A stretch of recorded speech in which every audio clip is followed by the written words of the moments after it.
Vai começar o Exame Nacional do Ensino Médio. Expectativa para muitos alunos que estão vivendo aquela ansiedade, né? O sonho de ingressar no ensino superior. Tem que passar pelo Enem. E nós vamos falar a respeito de provas que acontecem logo no primeiro dia, que é no próximo final de semana. São as provas ligadas à área de Ciências Humanas e Linguagem. E eu estou recebendo aqui os professores de História. Alisson Veras, tudo bem, professor? Tudo bom, prazer estar aqui. E o professor de Gramática, professor Tibério, que já está aqui com a gente também. Tudo bem, professor? Tudo bem. Muito bom. Vamos começar falando a respeito de História?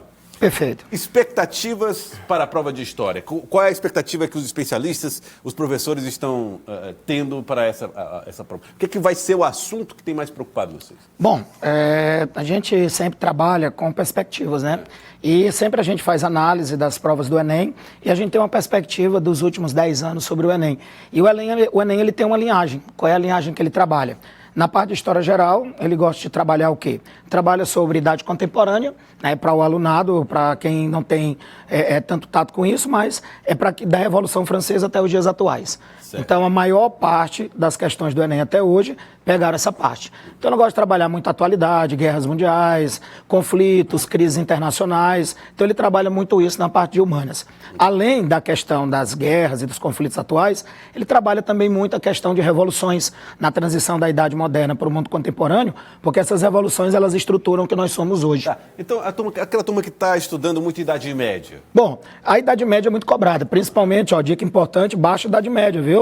Baixa Idade Média, processo de transformações, comércio, cidades, renascimento, mudança de mentalidade. O Enem ele gosta muito de trabalhar com mentalidade e baixa Idade Média é o principal período da Idade Média onde você tem grandes mudanças de mentalidade. Feudalismo não? Não, feudalismo é o sistema ao qual a Idade Média funciona. E dentro da Baixa Idade Média você tem o quê? A crise desse sistema feudal provocado por essa mudança de mentalidade. Então a derrocada do feudalismo? Exatamente, é o momento da crise para se entrar em um novo momento histórico. Esse é o ponto. Certo? Tem uma outra coisinha que o Enem ele gosta também, que é uma dica que a gente sempre trabalha em sala de aula.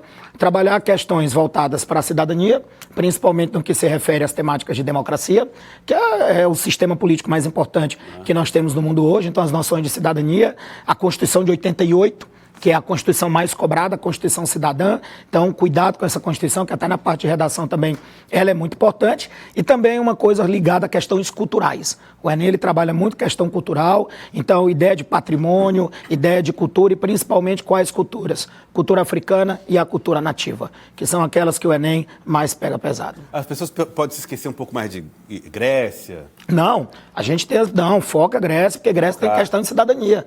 É na Grécia que nasce a ideia da democracia, é em Roma que nasce a questão das ideias de direito, a república. Então, república, direito, democracia, cidadania. Mundo greco-romano é a base do mundo que nós temos hoje. Então, foca nos dois, também é bem importante. Muita gente deve estar se perguntando, e o confronto Hamas-Israel? É uma dúvida, né, que os alunos, nas últimas semanas, desde o dia 7 de outubro, mas vai cair. Os alunos, eles batem pesado. Professor, o que é que está acontecendo na região do Oriente Médio? E é uma coisa que eu sempre digo para os meus alunos, e até para quem não é aluno também, mas que gosta do tema, que o que acontece no Oriente Médio não começou no dia 7 de outubro. Se você for pegar o fio da história, isso vai a 4.000 anos antes de Cristo. Certo? Então, é um processo de rotatividade de povos na região e de tentativa de domínio de uma área que é a Palestina. Então isso começa lá com Abraão, certo? Que vem com os hebreus, então tu tem toda uma linhagem histórica para a gente chegar até hoje. Como a prova do Enem ela é produzida, né? Ela é produzida ali entre maio e junho, os acontecimentos que ocorreram ali no dia 7 de outubro é pouco provável que venha, porque eu acho que não deu para prever que eles iriam acontecer. Então, mas o contexto histórico envolto do processo pode acontecer. Por quê? Conflito no Oriente Médio não é de hoje.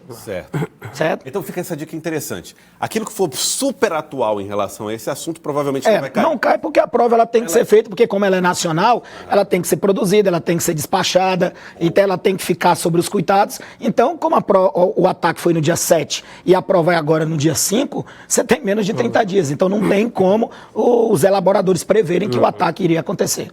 Muito interessante essa informação. Outra questão, você falou sobre Abraão. Sim. Abraão separação de Agar e o filho, aquela história toda. Tudo isso é preciso o aluno ter compreensão? Olha, isso é mais o processo de formação histórica da organização do povo hebreu.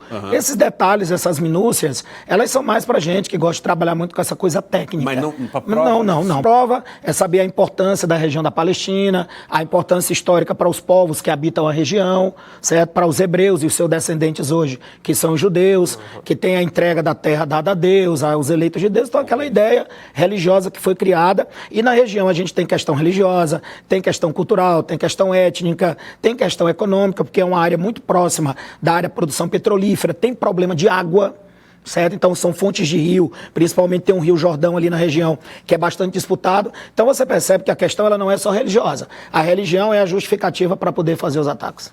Compreendido. E o Brasil? História do Brasil? Bom, na parte de história do Brasil, a mesma linhagem que a gente faz para a história geral, a gente trabalha na história do Brasil.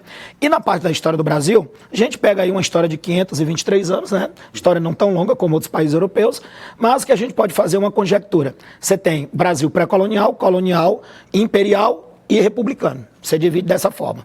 Uma coisa que o Enem gosta de trabalhar, economia, certo? Então, quando a maior parte das questões sobre história do Brasil são relacionadas à economia. E aí é interessante que o aluno, ele tem essa linha do tempozinho na cabeça dele, das atividades econômicas, né? Você tem ali o início de pau-brasil, extraçãozinha rapidinha, aí você tem cana-de-açúcar, mineração, café, certa importância da pecuária para regionalizar, inclusive o Piauí, né, nasce através das atividades pecuaristas, lá através da Vila da Mocha, em Oeiras, né? Então a pecuária como forma de integração, desenvolvimento de mercado interno e coisas ligadas a ela. Aí tem o café, região sudeste, explosão, São Paulo, indústria. Certo? Então, trabalha nessa linha de tempo. E aí, obviamente, que como você tem as atividades econômicas, a estrutura econômica ligada a uma estrutura política e social. Então, café, mineração, trabalho de negros africanos escravizados, certo? Aí quando você vai para o café, começa com o trabalho negro escravizado, entrada de imigrantes, que é para substituir, e também a ideia de Dom Pedro de branquear o Brasil. E aí, a partir ali da Era Vargas, nacionalização da mão de obra, criação de órgãos competentes a nível nacional, né? Indústrias como a Petrobras, Chesf, Companhia Siderúrgica Nacional, Vale do Rio Doce, criação de órgãos de qualificação de mão de obra, como Senac, Senai, que vão começando a nascer, para poder qualificar a mão de obra do povo brasileiro. Então, ali é anos 30, é isso? Anos 30, a partir dos anos 30, a gente tem todo esse grande processo. É uma ideia de Vargas. Isso. Empresas estatais, que são água, petróleo e aquilo que a gente chama de indústria de base, que é a estrutura de um país, tudo criado durante a Era Vargas. Lembrando que também tem a questão da CLT, viu? Questão das leis trabalhistas, que foi criada ali por Vargas, depois tu tem um governo do Jango, né, que vai expandir essas leis para o campo. Então é importante que o aluno também tenha essas questões. E aí uma coisa também que é muito importante é a questão da globalização, certo? O Brasil ali até os anos 90 ainda estava finalizando e como consequência de um regime civil-militar, e que a partir do governo do Collor e do Fernando Henrique, a gente teve uma globalização, uma internacionalização da economia do Brasil. Formação do Mercosul, a gente vai ter a criação de aberturas para o capital internacional entrar, multinacionais avassalatoramente entram no Brasil, e a questão das privatizações, certo? Que é o processo de fato que vai modernizar, certo? Mas ao mesmo tempo vai internacionalizar e gerar, já com Fernando Henrique Cardoso. Então você tem esse processo de internacionalização da economia. E o conceito de desestatização, privatização, eles podem usar, qual o termo que eles usam mais? Privatização. O termo privatização é o termo mais usado. Muito bom. Movimentos como Confederação do Equador, Movimento Republicano, olha, pronto, na questão de revoluções, o Enem ele tem uma linha também. Qual é a linha do Enem? Revoluções de caráter social. Óbvio que a Conjuração Mineira ela é importante porque ela foi a primeira, certo? Mas cuidado com revoluções como, por exemplo, Conjuração Baiana, Revolta da Chibata, certo? Que foram movimentos que acontecem, uma ali no período um pouquinho antes da nossa independência e outra já na República Velha, e que são movimentos negros populares. Então o Enem ele trabalha muito nessa linha de caráter social. E além desses movimentos sociais, você tem também a questão dos movimentos messiânicos, que tem a questão religiosa por trás. Canudos. Então você tem Canudos como principal, que é a referência.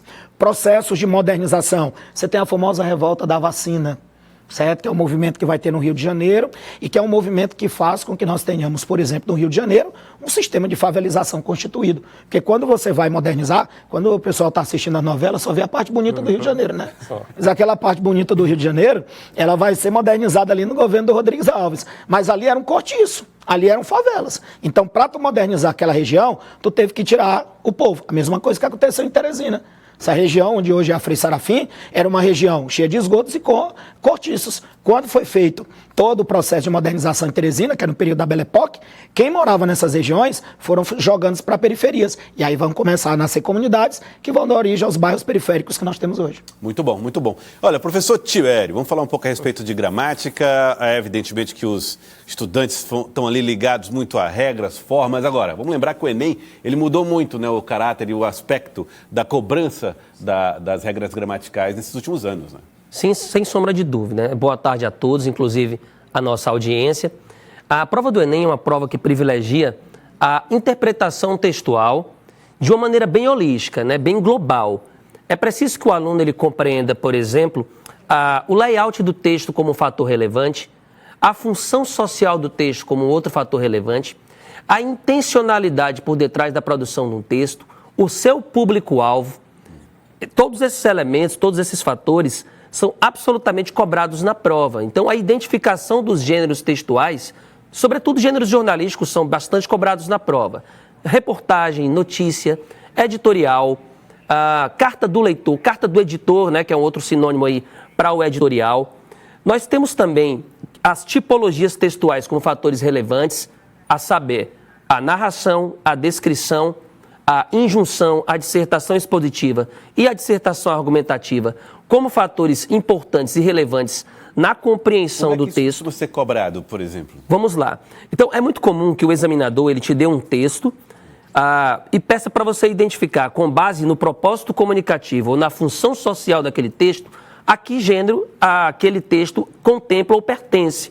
Então, por exemplo, ele nos dá ali um editorial, que nós sabemos que é um gênero mediante o qual todo um grupo jornalístico explicita seu olhar, seu ponto de vista acerca de um assunto de relevância nacional ou local, e aí ele coloca o texto e pede para que o aluno identifique, com base no nível de registro linguístico, na função social do texto, o propósito comunicativo, o gênero ao qual aquele texto pertence. E ele te dá como alternativa de resposta reportagem, notícia, artigo de opinião, editorial, carta ao leitor, carta do leitor. E aí você vai ter que identificar, com base nas características, no layout, função social e tipologia textual, a que gênero aquele texto pertence. Nesse sentido, o que é que os alunos precisaram fazer para ter intimidade com esse tipo de texto? Que é muito fácil, por exemplo, para o jornalista fazer essa identificação, né? Quase que instantânea. Que texto é o que está servindo de posição do órgão de comunicação, né? Da empresa de comunicação sobre os fatos? Que texto é que está simplesmente narrando um episódio? Sim. Qual é o exercício que se faz nessa reta final para se ter intimidade com esses textos? Então, é importante que o aluno, nesse momento, ele procure, mediante resolução de itens, revisar um bom número de gêneros, sobretudo aqueles que de maneira mais recorrente aparecem na prova. Por exemplo, o artigo de opinião, a reportagem, a notícia, o fragmento de romance, a crônica, o conto, são gêneros que costumeiramente aparecem na prova e que, portanto, quanto mais itens o aluno resolver acerca desses gêneros, conhecendo layout, nível de registro linguístico, canal ou contexto de circulação do gênero, função social, os principais autores ou correntes literárias às quais esses autores estão vinculados, todas essas informações que envolvem a atmosfera em torno da qual o texto é produzido, sua finalidade, o destinatário ao qual aquele texto, eventualmente para o qual aquele texto foi produzido, todo esse arcabouço de informações serão absolutamente úteis, às vezes até a referência bibliográfica é importante para que o aluno ele possa resolver um item, a presença ou não presença de assinatura. Então, nesse momento, o foco é, de fato, na resolução de itens. Pronto, esse é o ponto, porque o período de ler muito já ficou para trás. Nós estamos a poucos dias da prova. Responder questões é a grande estratégia? Com certeza. Sobretudo quando o aluno ele tem a oportunidade de ter acesso a gabaritos comentados ou ainda o auxílio do professor, né? Para que nós possamos, por exemplo, dirimir ou desbastar as arestas quando os gêneros eles são semelhantes. Então, uma dúvida que é muito comum do alunado é a diferença, por exemplo, de uma reportagem para uma notícia, né, que nós sabemos que a notícia tende a ser impessoal, imparcial, ao passo que a reportagem, né, ela pode ter um pouco mais de esmiuçamento, fragmentos de entrevista e, é claro, ela pode também permitir que o repórter demonstre a sua inclinação, seu ponto de vista ou posicionamento a respeito do assunto tratado, que não ocorre na notícia, né? Então, o editorial, por exemplo, ele não costuma ser assinado, ao passo que o artigo de opinião, que é um gênero argumentativo, costuma sê-lo, né? Então, esses detalhes, esses esmiuçamentos, eles são relevantes e podem fazer a diferença na hora de gabaritar o item ou não. Muito bom, gente, muito bom mesmo. Professor Tibério, quero agradecer a presença do senhor aqui no Jornal do Piauí. Muito obrigado por ter vindo. O prazer foi todo meu. Professor Alisson, muito obrigado ao senhor também. Também agradeço e sucesso a todos os alunos na prova de domingo. Um abraço a todos lá do Madre Savina também. Muito obrigado mesmo por terem vindo aqui. Gente, o Enem chegou, meus amigos. Chegou o período de responder as provas e questões.